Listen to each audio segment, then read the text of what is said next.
As our next panel takes the stage, we have heard from multiple nations, partners and allies and joint forces, the U.S., throughout our Land Pact session so far, and our next panel continues this trend. The next panel is entitled Many Flags Make Light Work, Multinational Training and Exercises to Build Readiness and Interoperability, and is moderated by Lieutenant General Retired Mick Bednarek, Vice President, Strategic Outreach, Mission Solutions, Fluor Corporation. He joined Fluor in 2017 and now directs the group's defense business line, providing scalable, rapid response contingency logistics, life support services, and construction for military, humanitarian, and disaster response missions worldwide. After nearly 40 years of military service, Lieutenant General Bednarek retired from the U.S. Army in 2015. For his last military assignment, he served 26 months as the senior defense official in Iraq and chief of the Office of Security Cooperation in Baghdad. Mick has served in a wide variety of senior command and staff positions in the United States, Middle East, Europe, and the Pacific, and he has commanded at every echelon from company to Army level. Let's give a warm welcome to General Bednarek and the panel.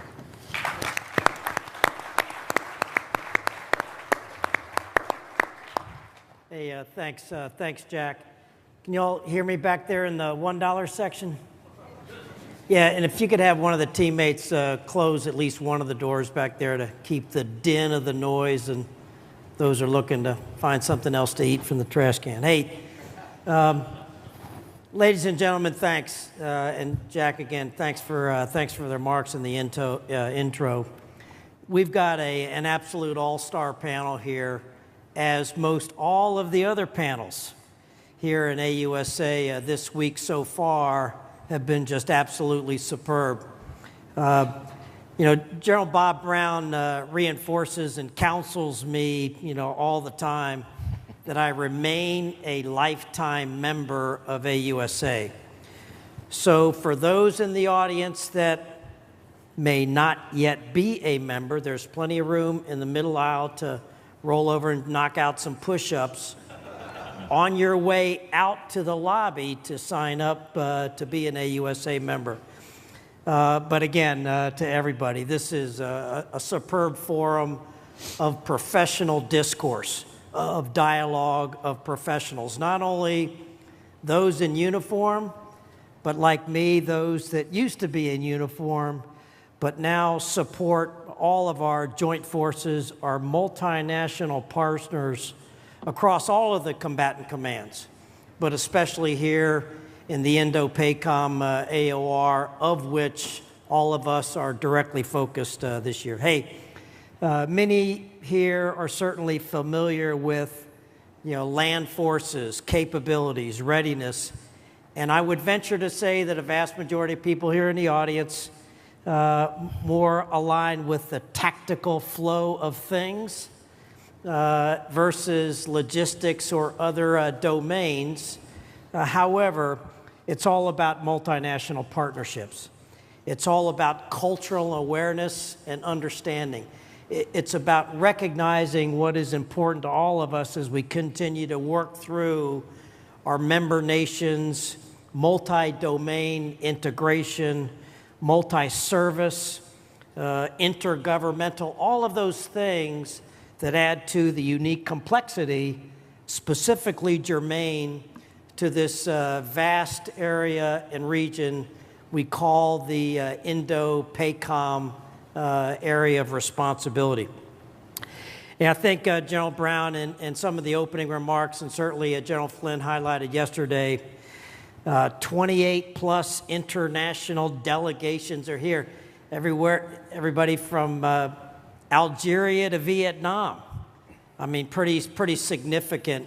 But what does that mean? That underscores the importance and the relevance of what it is that we're all about, not only to understand, but to continue to learn and grow and evolve in this unique and complex environment. But as General Flynn highlighted yesterday in his opening remarks about the Pacific pathways, the exercise construct that continues to grow and evolve with our multinational partners, whether that is unilateral, multilateral, bilateral type of exercises. But what's the point? The point is continuing to grow, evolve, and understand the uniqueness and the challenges, quite honestly, that we need to face, we need to understand and get after that. And that's one of the areas of this panel that we're going to highlight this afternoon. Many flags make light work. We've kind of heard that before. We got it. But what does that really mean? Certainly, it's just like, hey, you can do a lot of things with an e-tool or a small shovel, but if you get a lot of people working together, that's the point. And that's not a unique idea and thought, but putting that into practice as a matter of recurrence across this hugely complex area of responsibility is kind of what we're all about. And what General Flynn and his staff and all the other joint international, multinational partners have done in building on the vision and the work of United States Army Pacific, the predecessors some are in this audience, is just simply masterful work. And we're going to continue to do that in the years ahead. Hey, I'm not going to read a bunch of lengthy bios. We'd be here until the bar opens. And for those that can Google and do all those things you need to do and get on the AUSA app and kind of learn all that stuff, so you can highlight that. But I want to zero in on your left, my right, on a couple notes of these just superb senior leaders representing not only the United States, but certainly allies and the partners. Lieutenant General Jamie Gerard. I mean, Jamie and I, we've known each other since Caesar was a road guard. Long time a teammate. Deputy Commanding General for USERPAC. His boss is here in the audience, so Jamie can be kind of taking notes on you. But commanded the Tropic Lightning Division, certainly United States Special Operations activities in many different domains. And Jamie, again, welcome to you. Hey, Rear Admiral Williams, JW, Commanding General, Special Operations Command Pacific. He's been more places around the planet than Dones has pills. He's got a lot of operational experience, obviously, is our Navy shipmate here on the panel. But talk about years in the saddle, coming up on 2 years at SOCPAC, but also a lot of background in the special operations. So what he brings to this panel, and for everybody here in the audience, is special operations forces and the capabilities that they add to the multinational domain in all of our exercises is powerful. And again, JW, again, sir, thanks for you coming to this. Talk about special operations background. Major General Ganid, sir, again, thanks for joining us from the Philippines. Dyed-in-the-wool infantryman and a lot of special operations background as well. And his depth, breadth, scope might tell us a little bit about the ongoing or recently concluded Balakatan exercise and all of the activities and lessons learned as we continue to work through multinational training, readiness, interoperability of people, equipment, etc. Again, pretty powerful. I'm not going to steal any more of their thunder, but I'm going to have each of them say a little bit of opening remarks to all of us, starting with Lieutenant General Gerard. And Jamie, sir, over to you to start us off, please. Thanks. Sir, thank you very much. So we're all somewhat of the same ilk up here, and we're very competitive. And so since I have the microphone first, I just want to set the story straight, and then others can correct it if they so desire. But on a recent trip to the Philippines, Leo and I had a great visit, and on the final morning, he asked us to go shooting. And so we did, and so he offered me a standard issue Glock out of the arms room, which I used, and he though showed up with a tricked out personal weapon. So he did win, he did win, but that's the reason he won. It's because he had his own personal. Now, I'm kidding. He is a phenomenal shot, so be careful if he does ask you to go shoot. So we really have somewhat of an easy task because everybody so far has talked about the value of multilateralism so far. And so really we're just going to amplify a few areas that everybody else has already covered. To start off, I'll look to some senior leaders that talk about the value of multilateralism. First of all, the Secretary of Defense has given us the task to deliver integrated deterrence, and that's a joint integration, that's an interagency integration, and then that's integration with our allies and partners. When I worked on the Joint Staff a few years ago, my boss at the time, General Dunford, made the comment numerous times that we will never go to war again by ourselves, and if we do, we will more than likely not be successful. And so some of the thoughts that I have on the value of multilateral training and exercises. First of all, it assists with interoperability. And that's everything from basic soldier tasks to other things that could get more complex, but we absolutely need to be thinking about, such as sustainment.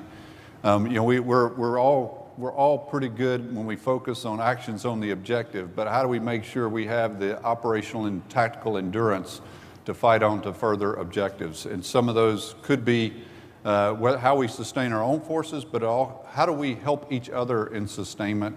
How do we create, we've, under General Flynn's direction, has started some joint theater distribution centers. How do we create those so that we can not only resupply our own selves with key parts for equipment, but we can help each other out with parts and equipment. So that's getting at the complex level of interoperability, but we absolutely need to do that. To win, we have to be able to communicate. And that is one of the challenges that we have in our service in our Army, is being able to share information at the speed of war. I would offer for everybody, I'm not sure if it's been mentioned so far, but our first multi-domain task force under the direction of Bernie Harrington has set up yesterday afternoon and this afternoon an exhibit which is showing how they have set up a combined information effects fusion cell in the Philippines with the Northern Luzon Command and our good friend Lieutenant General Buca, where they are pulling in all types of open source unclassified information and able to create a intel and operational picture that helps Northern Luzon Command with their situational awareness and understanding throughout Northern Luzon and in the littorals as well. And it is amazing, and for all those intel professionals here, it is amazing how much we can solve the problems we have with open source and unclassified information. And we found it's much easier to share at that level than it is at secret level. And so I do commend that demonstration to everybody here if you have not seen it already. But we've got to be able to communicate seamlessly across formations and across our cultures and languages. It also helps improve readiness.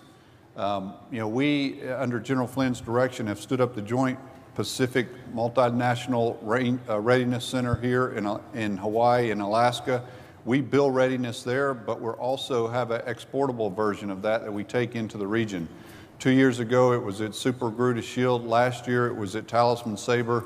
We are about to start a iteration with General Ganid and his forces in Philippines for Salak Ganib.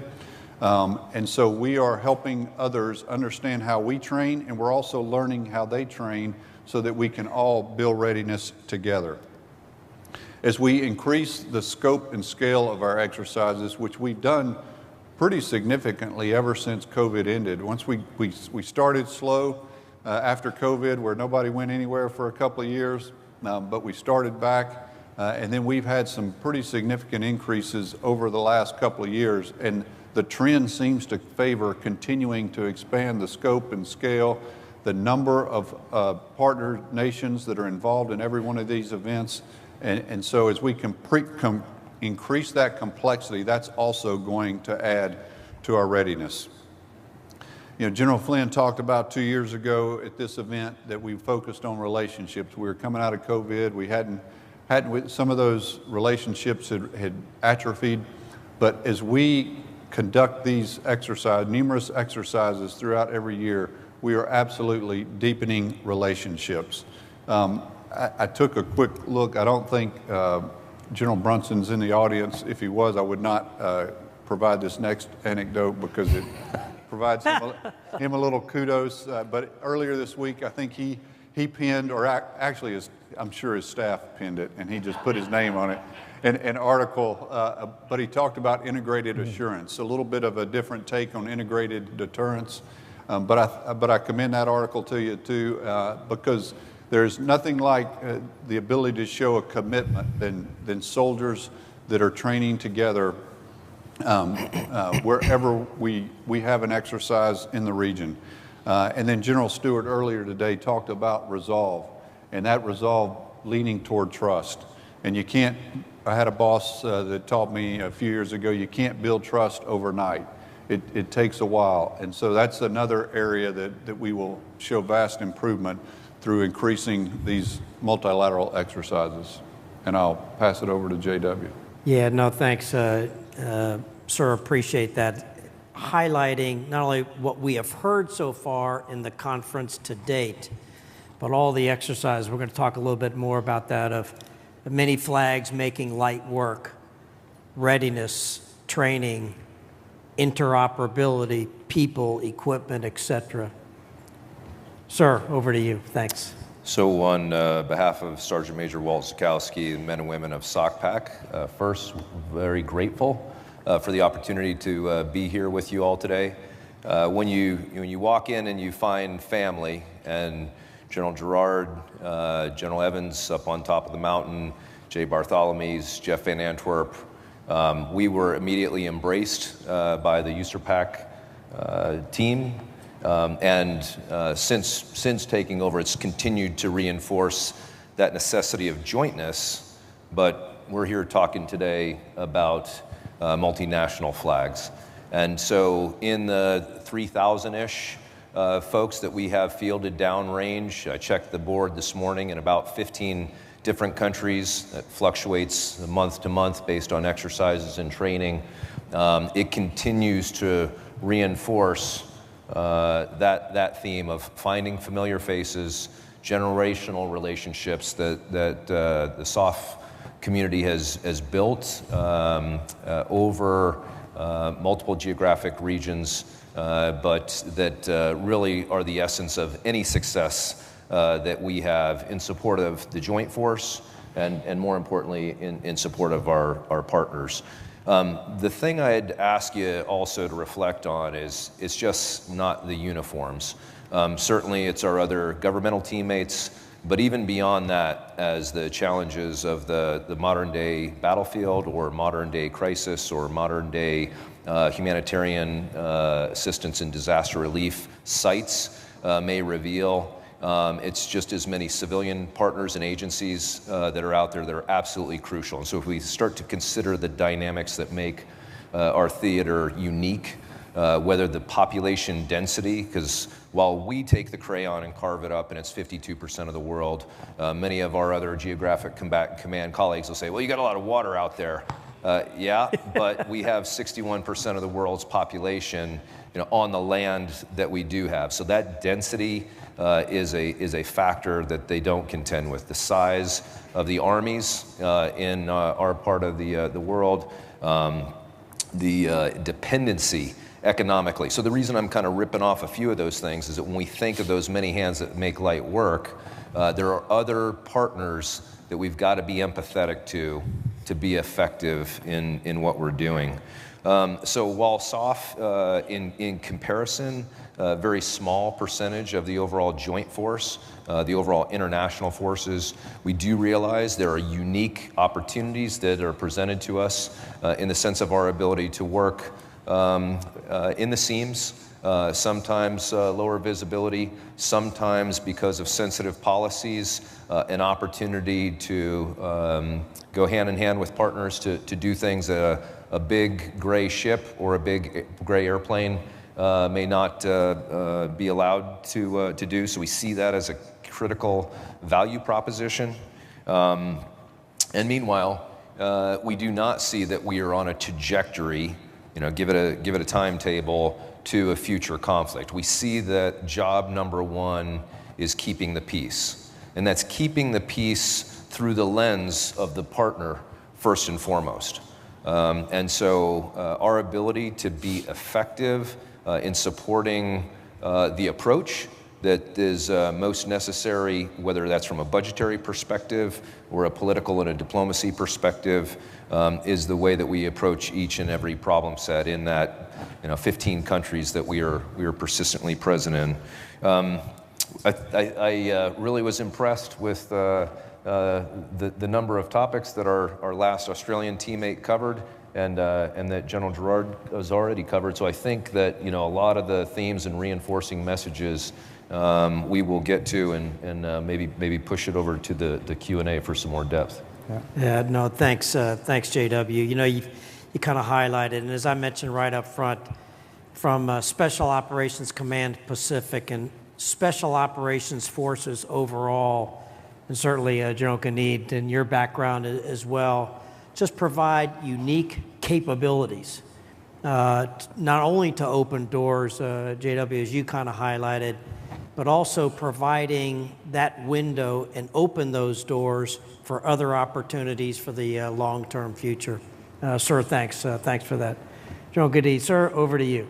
Okay, thank you very much. Before I state my message, let me first implore the presence of our Almighty God, who has the power over heaven and earth in this occasion, and to our Muslim brothers, Bismillah Rahman Rahim, Assalamualaikum warahmatullahi wabarakatuh. So, with regard to our multilateral land forces, although the issue right now is particularly in the Philippines, is the freedom of navigation in South China Sea, and of course the promotion of the rules-based international order, I think a multilateral land force participation or engagement is very important. General Fleet, I think, stated about the preparation our preparation through strength, to the conduct of exercises, but those are mostly kinetic. And in land, what our adversary are conducting are mostly what we call as unrestricted warfare, through legal warfare, video warfare, and information operations. Of course, we need some kinetic activities like what we're doing right now, but I firmly believe that we have to look also in the cognitive domain, how we influence things and how do we deter what they are doing in the inland, on cyber, on electronic warfare, and what I said a while ago, in influencing the information operations. And they have defined war as not only the use of force, but also and non-lethal means to attain their political ends. So we've been conducting exercising, mostly kinetic ones, but I also believe that we have to look into the cognitive domain and other things that they are doing. They have the principle of winning the war without fighting a single shot. So it's also very important that we look into it. In my background also in the special operations with regard to training and exercises, I believe we have to train as we fight. And I've seen how important it is, not only with the people that we train, but also with the equipment that we have. Does it work? Does our people know how it works? So when we have that kind of mindset, I think when we conduct our operations, I believe we will be successful. So I guess that's just my piece, sir. You just finished your comment as soon as I was taking a sip of water. So Thank you. No, sir, thanks for that. And I'm going to, as I highlighted earlier, we'll talk a little bit more not only of your activities in the Philippines, but also the hosting of all of those recent nations, not only just with Balakatan, but over the years, and as you see the future. And for the audience here, I know you're kind of scribbling out a few of the questions that you want to ask the panel as we move forward. But I'm going to highlight a couple things that I'd like our esteemed colleagues and panel to zero on. And John Gerard, I want to highlight with you, and you touched on it a little bit right up front with all of your background and experience, not only with the Tropic Lightning Division of the 25th and your current job, Deputy Commanding General, United States Army Pacific. So you've seen a hell of a lot of exercises. You've traveled around this vast area of responsibility for years. You've seen a lot of the planning, also witnessed some of the specific execution of those plans.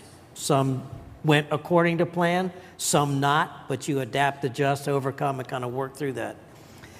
But it also, all those exercises reinforces the reason why not only this forum exists, but also kind of zeroing in on the importance of allies and partnership and all of those countries that you highlighted, not only, Simon, with you and your discussion there of Australia, but Philippines, Thailand, Japan, Korea, all of those international delegations that are here and over the many years. But as you kind of look to the Pacific Pathways exercise construct, and there's many formal exercises that go year to year, some every other year, but there's also some bilateral, some other things that help reinforce relationships and partnerships.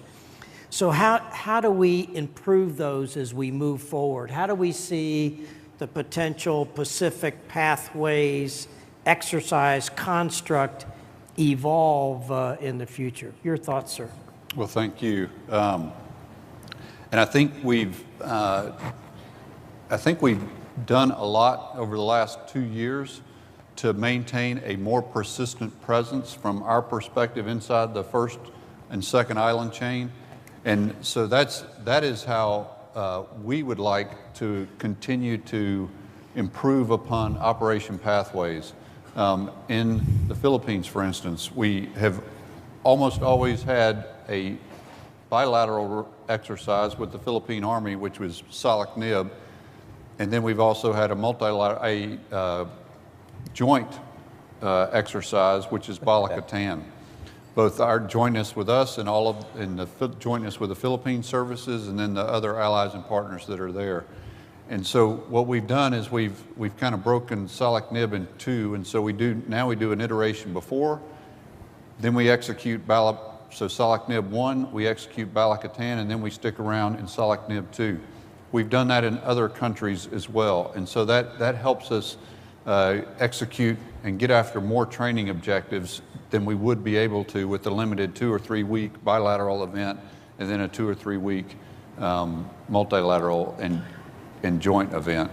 And so we've done that in Thailand, and we're looking to advance that in other areas too. We have had a lot of success, and I'll just highlight Indonesia with what used to be a bilateral event, which was Garuda Shield. And based on discussions with General Flynn and General Indika, and then General Indika moving from the Chief of Army up to the Chief of Defense, and then wanting to make Garuda Shield Super Garuda Shield. So not only a bilateral Army-to-Army exercise, but a joint and combined multilateral event. And that really has grown in significance over the last 2 or 3 years. And so we would like to see that continue to grow, and the ability to stay and train for longer periods of time in the countries where we're exercising in. Yeah, no, sir, thanks for that. I'm going to come back to that here in a little bit as I switch it up, because as you highlighted, the goal or the vision certainly is how do we evolve and grow, whether that's larger exercises, more partner nations, et cetera. But there are always constraints of doing that. Budget being number one, certainly. Timing, let's be honest, it's hard. It's difficult. In addition to the planning, I think we've got from the member nations and partners and allies that you highlighted, sir, that are comfortable, or at least more comfortable now because, hey, we know each other, we're familiar with culture, the understanding, the organizational construct of how the armies and nations and joint force capabilities, how they are linked together in those different member nations. So, but there's challenges associated with that I want to get to. And General Gadid, I'd be interested in your perspective, as General Gerard highlighted, Balikatan and some of those exercises. I'd like to pull that string a little bit from your perspective there in the Philippines to address some of that. Thanks. Yeah, in the Philippines, I think the main challenge is that we are still involved in internal security operations. So every time we conduct Balikatan exercises or Salaknib, we have to pull out units who are already operating in the field. In fact, last year, I was the 1st Brigade Combat Team commander, and I was operating down south against ISIS-inspired terrorist group. But I volunteered to participate in the Balikatan in the Salaknib, because I know how important it is for my unit to transform from internal security operations to territorial defense operation. But after Salaknib again, after Balikatan, then we go back to our own operational area of operations. So that's just one challenge. Another challenge is between our troops. Of course, culturally there are differences, but because of our continuous engagement with the U.S., we sort of comfortable with each other already. Particularly with the SOCPAC guys. I was also with JSOC before, with the Special Operations Command, and our ODAs and other SOFs are really engaging with our counterparts. I think another challenge for multilateral exercises is our policies. We only have mutual defense treaty with the U.S., and we had the status of visiting forces agreement with Australia. And now we are crafting one with Japan. So I believe if we have to have a lot of big exercises, aside from the budget, of course, from other countries, our policies also must adjust within our country. So I think those are some challenges that I see. That's the strategic level that we have to address. Yeah, no, sir, thanks for that. You touched on twice the Special Operations Forces, not only use of their unique capabilities, but also as an integrator of those exercises as we move forward. Admiral Williams, perfect segue to you and your expertise, and you kind of touched on it a little bit ago, but just as a reminder, your battle buddy, Sergeant Major Sikowski-Walt, I know you're taking notes, and he's going to check your grade card at the end of this, and talk about relationships and teammates from prior lifetime. Sergeant Major and I go back, almost 2 decades when we worked together in a different unit in prior lifetime. So it's all good to kind of forge those relationships that strengthen our opportunities going forward. But, sir, a question for you that General Gadid highlighted on special operations. You personally bring, and many others here, but you bring a wealth of knowledge, expertise, experience in the joint perspective of things, not only because special operations and special operations forces, by definition, are inherently joint. And as General Gadid, as you highlighted, JW, from your view in bringing that expertise into the multinational, many flags making light work, the interoperability of forces in these exercises, how do you see that going forward, and how can we continue to improve, not only with the integration of SOF, but on other exercises as you see the future? Yeah, thanks for that question. A few thoughts. First, as I sit across the table from General Flynn, and we are appreciative, grateful of all the services that fill our ranks. That does bring its own challenges of You need to understand a bunch of different personnel systems, et cetera. Yeah. So when we kind of scale that to when we consider an exercise or a multilateral training event, and then all the different caveats and all the different restrictions or flexibilities in some case, it is a bit challenging. And frankly, I would tell you that we made it one of our goals for 2024, as we did a lot of socialization last summer and looking at the start of the fiscal year, to request, and I can't invite anybody over to your house, but to request where we had bilateral activities, could we start to scale those to multilateral in the training environment, and then certainly in the exercise environment. There was a platform there that was unique because the big hardware that comes, that is one of the rare opportunities where we were able to flex not only the joint force internally for us, but the international force.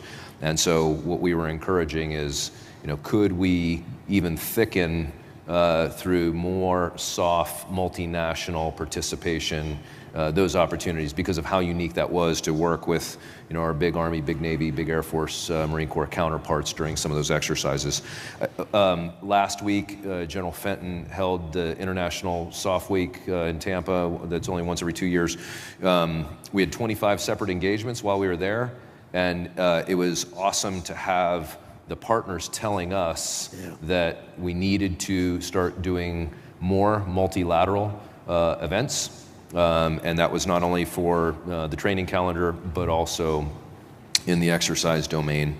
As I was thinking about coming in and this notion of multilateralism, and what is the corporate expertise within the SOF formation, and while some of these guys are starting to fade to black, all the way back to, a few still kicking around, kind of Panama Desert Storm guys, multinational ops in Bosnia, Kosovo, the original JCOs, international coalition for how we organized in Afghanistan and Iraq.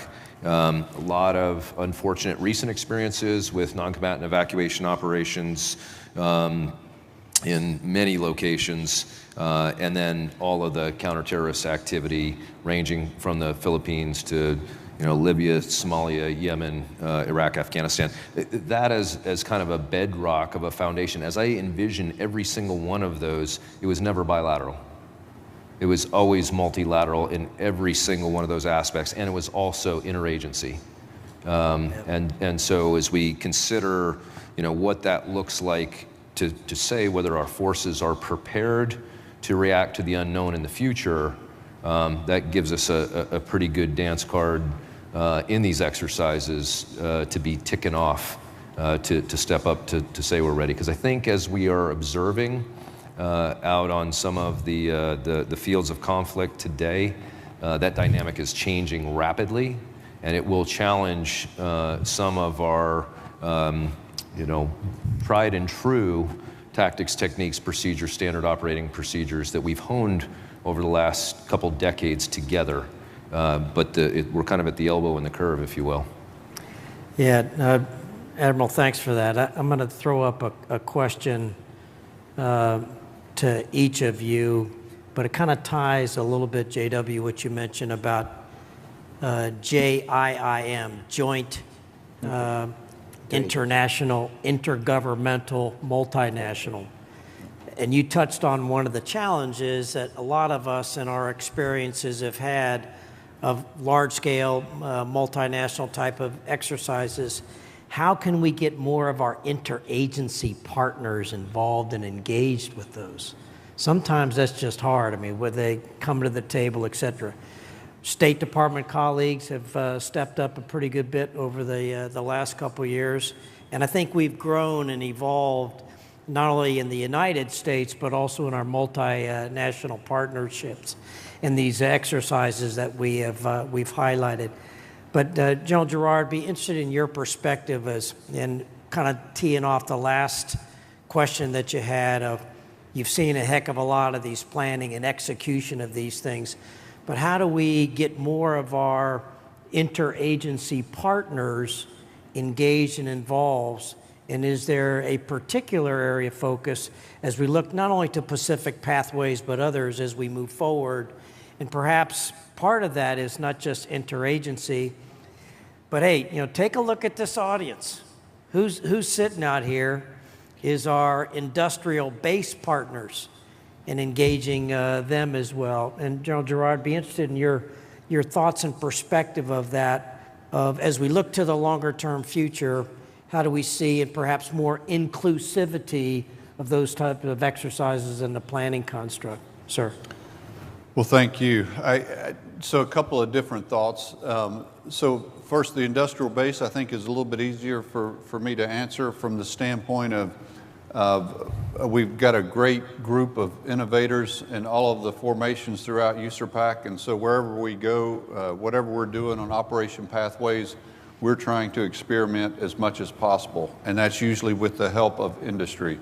And so I know we've got some high-altitude platforms that we're using in Salak Nib right now in the Philippines, where we have some industry partners that are there helping us use those. And so I think through our innovation efforts and our experimental efforts, that is one way to get the industry to help us test their latest and greatest, give them direct feedback, and they can improve it very quickly and get it back to us. And so that's the industrial base. For the interagency, I think it's a little bit more complex because because we're really talking at policy levels. Yep.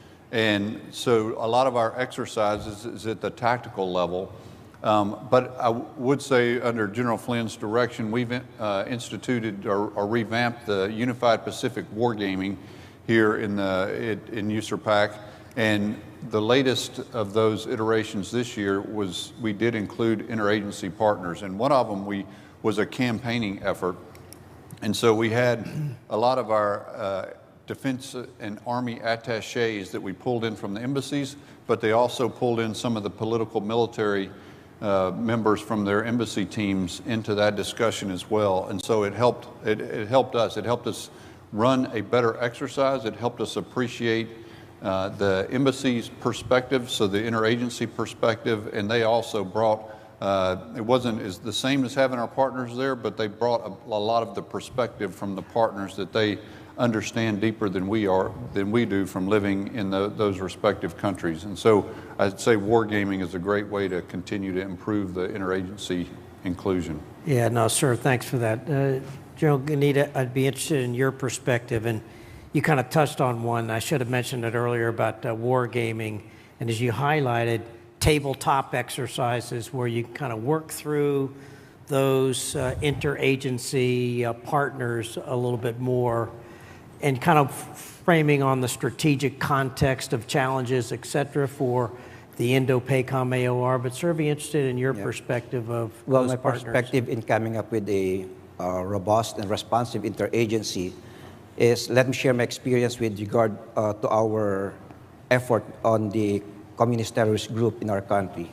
And I think that started with our former president when he was the one who said that we have to end the communist terrorist group through a whole of nation, whole of government approach. And of course, it is easier said than done because we have done so many things before, but this time we involve other agencies. And how did we do it? I think it starts with coming up with a common operational picture. It starts with situational awareness. We involve other agencies, even other stakeholders in the discussion, in coming up with views on their views. What's really the CPP, NPA, NDF? How do they view that? Because before, other local chief executives of the local government don't consider them a threat. It's only the military or the security sector that's considering them a threat. So they were not particularly involved. So what we did is, we had so many discussions. Give us your views, and we would give us views. And then even civilians participated. And from there on, we achieved that inclusivity that we want, that whole of government, whole of nation approach. Even our government before was very much infiltrated by the communist terrorist group. But when during the discussions, they became aware of what's the nature of the CPP, NPA, and DF. So I guess with regard to interagency approach, aside of course when we conduct wargaming exercises, it starts with the situational awareness, coming up with a common operational picture. Yeah, you mentioned about the common operational picture, and that's always one of the benefits as an end state from these exercises. So we're seeing the same picture regardless of color of uniform, regardless of nation, regardless of perspective, and that's hugely important for success. JW, I don't know if you want to add anything to that, again, particularly from your experiences on interagency and intergovernmental, how we work on the readiness and interoperability of our joint exercises going forward. Any perspectives from your view? Yeah, I guess just two quick thoughts. One, for the first time in my career, I had the opportunity to sit and watch the 4 stars 3 separate times in the last year dedicate at least 10 days of their time, 7 to 10 days, playing front side, right? Not just overwatching, playing front side in our exercise series here. A few of those unilateral, a few of those multilateral.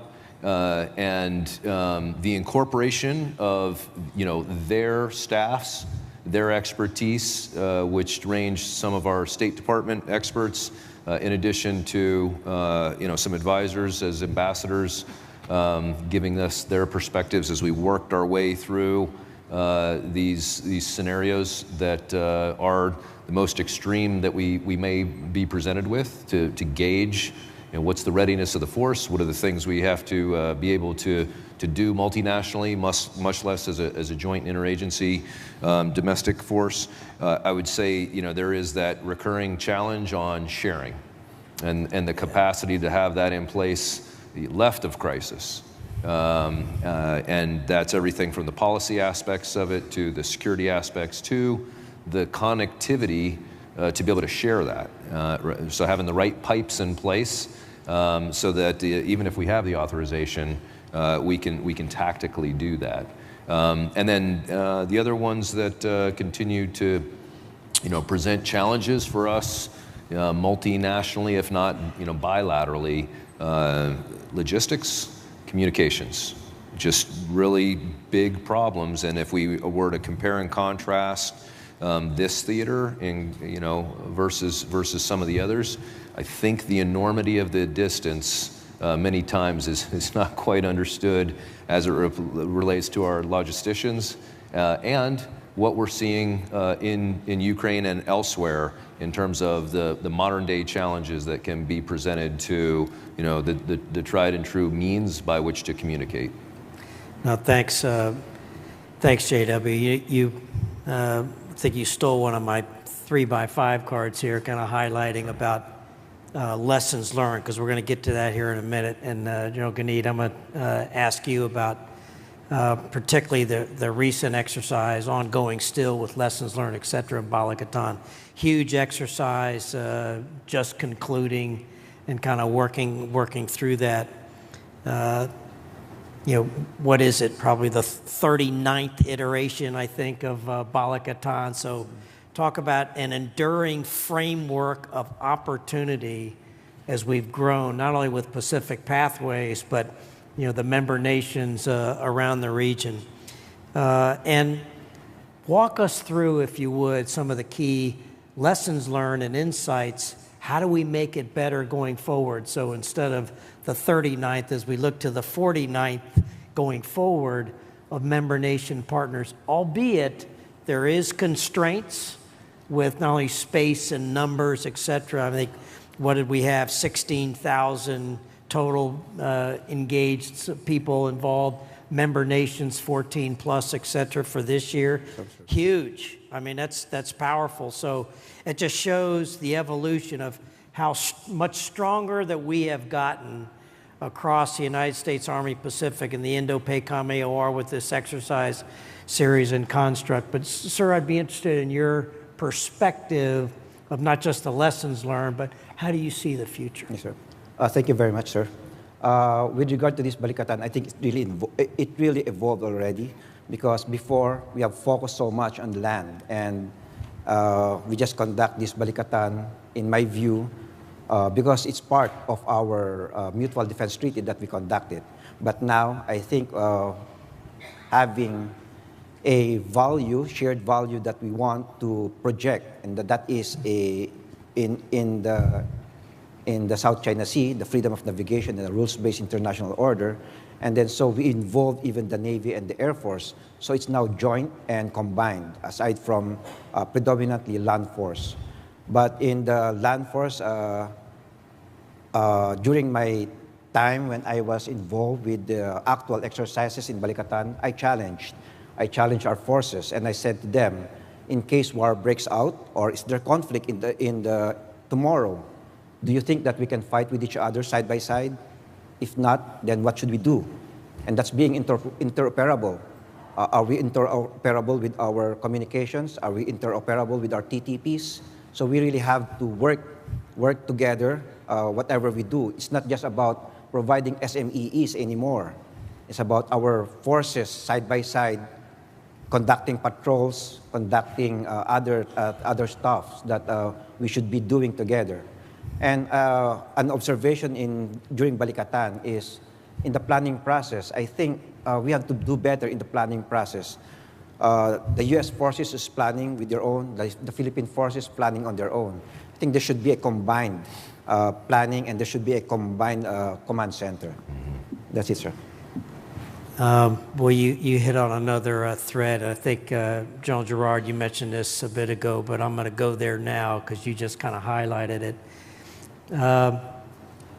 That General Stewart mentioned this in his remarks earlier from the Australian perspective. And I think, Simon, you can pick me off first base here if I get it wrong, but it was so good I made a couple quotable quotes here.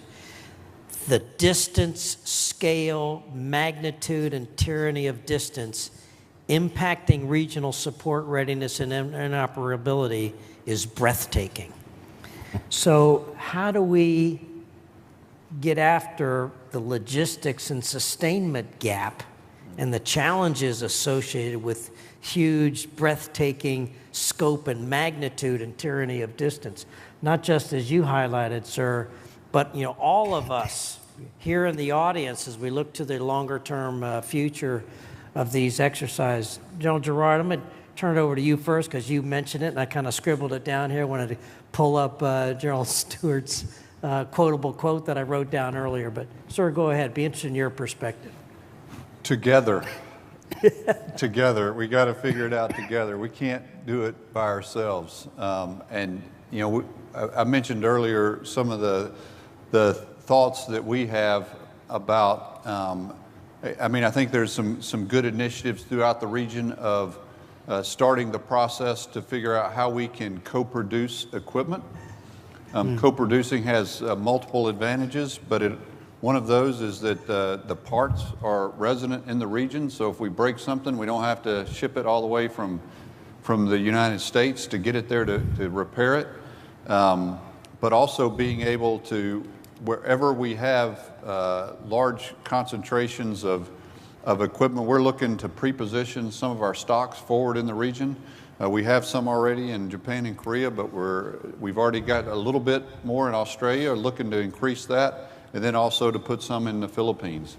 And so wherever we have those theater distribution centers, how can we also create an SSA, a supply store of parts, so that we have them on hand in case we need them. And then if we're using the same equipment, then we can share that amongst all the countries that need it. It doesn't just have to be for the United States, it can be for the Philippines. If we have the same rifle, if we have the same vehicle, whatever that is, creating those sustainment systems that are interoperable, not only amongst the joint force in the U.S. sense, but also amongst all of our partners, are a couple of ways I think we can get after that. But it's got to be a solution that's together. It can't be individually. Yeah, I like the one-word answer of together. That's you're spot on. I think somebody highlighted earlier, we're never going to go into a war fight or a conflict by ourselves again, ever, as it should be. We got to continue to work together on that. JW, any comments and thoughts on that question of as we kind of see the longer term, not only just of the logistics, but really kind of focus on interoperability and the readiness of our forces? Yeah, I think maybe I'll just pivot it for a second to a point Leo made earlier. I think the policies, when we think about it country to country, that's going to present some challenges to us, right? Because we need to be interoperable not only in terms of our hardware, but what is an active war in cyberspace? I don't know that we have that defined for the United States, much less that there's an international definition of that.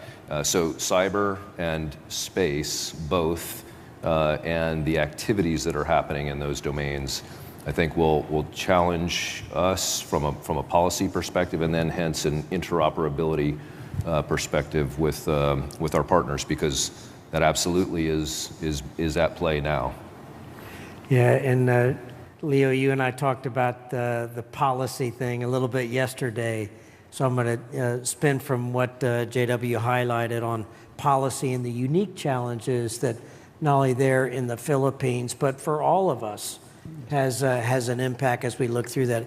I'm getting a couple great questions from the audience, not only of cyberspace, I mean the multi-domain, but even artificial intelligence, and how do we leverage those capabilities, whether that's out of industry and our industry partners, in being able to use those tools as we move forward with that. But from a policy perspective, Leo, I'd be interested in your perspective there in the Philippines of how you see the future. Actually, sir, we are crafting now a law with regard to our self-reliance defense program. We have that before, but we are enhancing now. We have a problem with our procurement system, and those policies, I believe, with regard to the current SRDP law that they are doing, the self-reliance defense program, we could build our own. And I would like really to thank Gerard a while ago when you mentioned that we'll be putting that capability in our country. And it's really very important in order for us to be interoperable. How do you call this? We have, for so many years, in my experience, we have relied so much with the U.S., but we are also doing our best to come up with our own. But we still need your assistance for us to build that capability that we can be really interoperable, and we welcome all the support that will be given us for us to stand on our own and build that capability. Sir, thanks. I've gotten a couple questions from the audience, and kind of reinforces a few notes that I scribbled down having to do with a couple things that each of you had mentioned already about lessons learned. So both yesterday and some today, we had some thoughts and perspectives of how do we understand lessons from Ukraine, from other current conflicts, so those lessons are lessons learned, not lessons noted, because they're not learned until you change behavior or do something about it, which is a challenge sometimes that we face. But if you had one area, and General Gerard, to kind of start with you, of a lessons learned from the many flags make light work on our exercise constructs and multinational as we move forward for the longer term future, sir, what would your thoughts be? So there's probably several, but I'll double down on what General Ganid said earlier with respect to Balakatan and the requirement for us to plan and execute better from a joint perspective.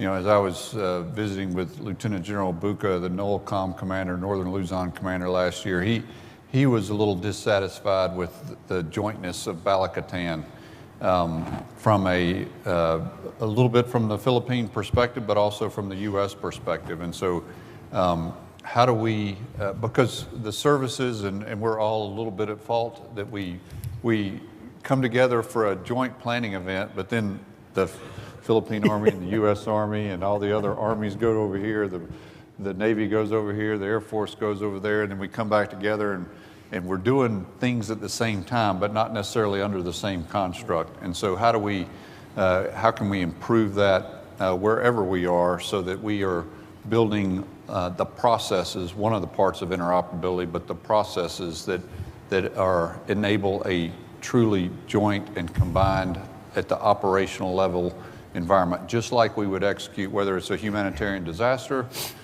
response or a crisis. That's how however we would do it under that construct is how we need to exercise. Yeah, we all have those service parochialisms that you highlighted, Jamie, you're spot on. General Ganid, again, that if you had, I know you've already highlighted several of lessons learned, et cetera, but if you had one area of priority, perhaps, for not only your country there, but exercises in the multinational domain of a lessons learned that you would like to focus on for the future, sir, what would it be? Well, I think, sir, to attain that inclusivity, starting with situational awareness or coming up with a scenario. We can come up with our own scenario, but you may not agree with that scenario. I believe in order to attain that inclusiveness amongst us, our planners must come into that table at first determine what's the most dangerous scenario or the most probable scenario. And from there, let's plan together. It's very easy to make a plan, but would that plan be acceptable to others? It's different if we plan together and we put our own thoughts in making those plans, and those plans will be executed by our troops involved during the planning. So I think that's my thought, sir, that we should be really doing everything together, not doing one thing and then the other doing another thing, and just put them together and execute. Then after that, we leave. And after that, after all of the exercises, is the after-activity report. Again, at the senior level, the field grade level, and maybe at the junior level. We have different perspectives. I keep saying to our men, you're conducting your own after-activity report or after-action reviews, but there's a different perspective from the senior level. Yeah, great comment.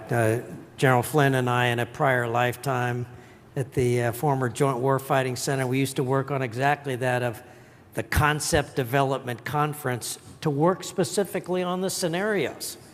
What is it that we want to achieve from not only a joint force, but our multinational partners as well, so that at the end of it, did we achieve what we were trying to get after, multi-domain, land, sea, air, cyberspace, et cetera, because each of those perhaps some sub-objectives, so to speak, so you can, okay, how do we build upon that for the future? Admiral, you are, as I mentioned right up front, everything that you do is inherently joint, by definition.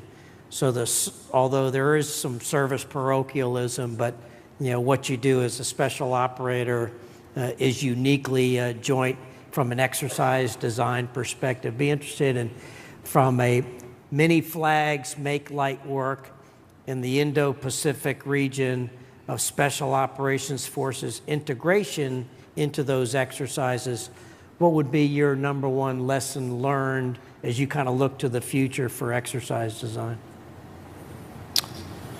I think, unfortunately, it's a bit of mechanics of bringing in our partners early enough so that we're able to do exactly what Leo just talked about, shape those scenarios and get maximum effectiveness out of these events. They're too far and few between, so to not have an opportunity to actually flex all of the critical functions that we want, and only be able to get a few off the punch card. So I'm not sure that in the day's work, because it takes a lot of time, effort, energy to get these things off the ground. So sometimes mission success is just execution, as opposed to that's the greatest exercise I've ever participated in. But I think that's the bar now. you know, the level of effectiveness that comes out the back end then is an iterative process that we are just continuing to move up. And that's what I observed with General Flynn and the team this past year. Each iteration that we did built upon the last. So I think you know, that level of meticulous structure, it takes a lot of time. Yeah, as it should be. We've got a few nano minutes left here for our panel. General Gerard, sir, if you had 1 minute of closing thoughts to perspective and share with our august audience here, what would it be, sir? Well, thank you. And I'll go back to something Leo said earlier about the cognitive domain. And, you know, I think from a U.S., and I'll be a little bit selfish and just speak to U.S. soldiers here, but, you know, for us to truly get into the cognitive domain, we've got to understand the culture. And, you know, one of the problems our Army has is with recruiting. I think we're doing a lot better this year, but it's going to take us a couple of years to catch up from previous years. But we do not have a significant issue with retention. And I think one of the reasons we don't have a problem with retention is every time that I am able to get out and visit these exercises and see the soldiers interacting with all of the other nations that are present, they're having the time of their life, and it's why they joined the Army. And so it not only helps them, it not only fulfills their sense of purpose and giving to a greater cause, but it also helps them understand the various cultures so that as they continue to matriculate to more senior ranks, that they can be better prepared to get into the cognitive domain. Yeah, no, sir, thank you very much. Admiral, sir, your closing comment. Yeah, so the goal is, you know, I'm the fire department, there's no fire. I would never wish for there to be the fire. And so we absolutely have to be prepared for that and understand high likelihood that fire will come at some point. So, you know, in terms of what were those other strategic takeaways as we look across the globe and make considerations of what we should be doing here, we've got to assume that the adversary understands now they have to achieve strategic surprise. That means potentially they go faster, they go sooner, they do not misdiagnose, that they absolutely go after the center of gravity of the object. That means they mass their forces in the most effective way. And they use all of the modern technologies to their avail. They isolate the population, they isolate from the world, they crush your satellite networks, they crush your cell networks. These are all the things from a multilateral perspective that we've got to be prepared for. Yeah, no, sir, great comments, thank you. General Need, sir, your closing comment. Oh, sir, I just want to thank everybody. Thank you, sir, for this opportunity that I was able to share my thoughts about multi-domain operations and about multilateral exercises. I hope we achieve that synergy, that the sum of the whole is greater than its parts. It's not 1 + 1 = 2, but 1 + 1 = 3. So that's all, sir. Great way to sum it up. Hey, many flags make light work. It's about partnerships, it's about relationships, personal action and engagements and commitment. You know, I said this last year, in time of crisis is not the time to be passing out business cards. So for all of our industry partners in here and how we are shaping this long-term environment, again, it's all about relationships and working through that. You have to work it, you got to be committed to it now and for the long time. And again, for my industry colleagues here in the audience, you know, taking notes and drafting your trip reports to your CEOs, and it's all about investments, not only in this combatant command, but the component command here in USERPAC for the long-term specific. And listen, without industry, there is no defense. I mean, industry is a force multiplier, and it fills gaps because all of the service, regardless of color or uniform, don't have enough capability to fill a lot of those gaps. So highlight that. And again, ladies and gentlemen, please give me a huge round of AUSA applause for this esteemed guy. Thank you. Great leaders. Okay.